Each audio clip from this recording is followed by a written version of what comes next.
Who am I? What do I want to be? Where is my life headed, and in what direction do I think it should go?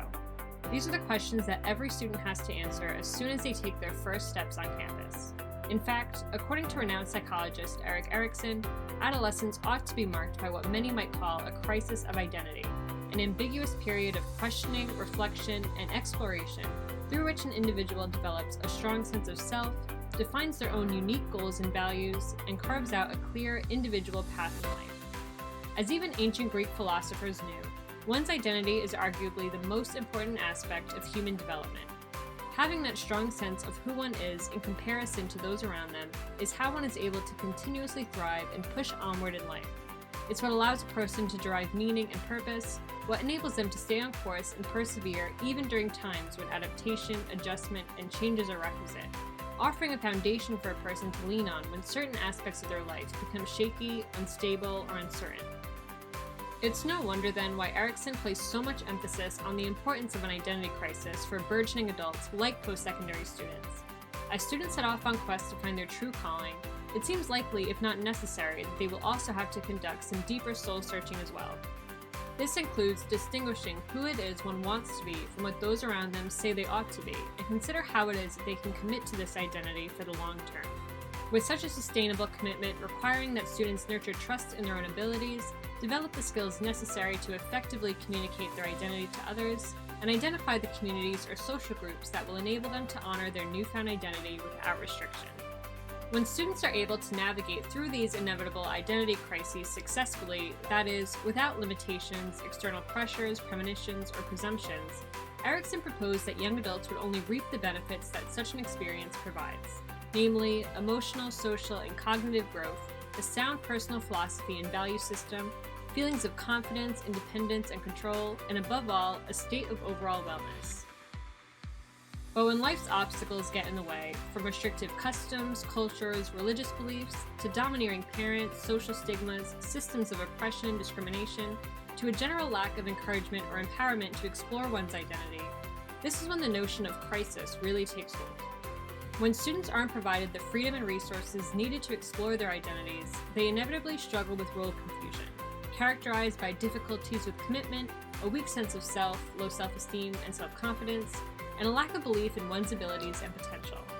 When these symptoms go unnoticed and unaddressed, they can lead to life-threatening consequences, including no less than mood disorders, behavioral challenges including substance misuse, eating disorders, impulsivity and violence, as well as self-harm and suicidality.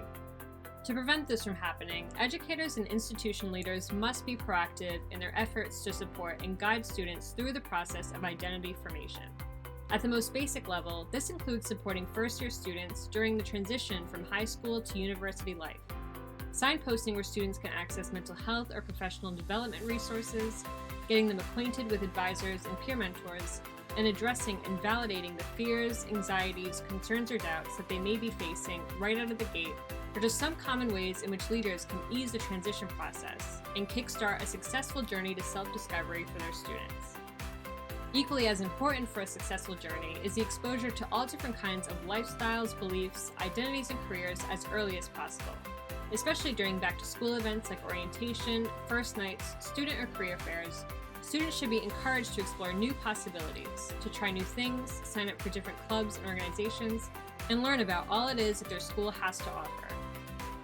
Once students have committed to different activities, social groups, or fields of studies, advisors and mentors should focus on helping students to achieve their goals, stand by their commitments, and continuously form and reaffirm their core values and beliefs. This may include answering questions that students have about whether or not certain choices they've made are truly right for them, and discerning how it is they can move forward or perhaps walk away from something they've tried out. Lastly, the linchpin to successful self-discovery among college-age students is ensuring that students maintain an open mind, are free from the pressures of cultural norms or stigmas, and do not have their future limited or undermined by conscious or unconscious bias and prejudice.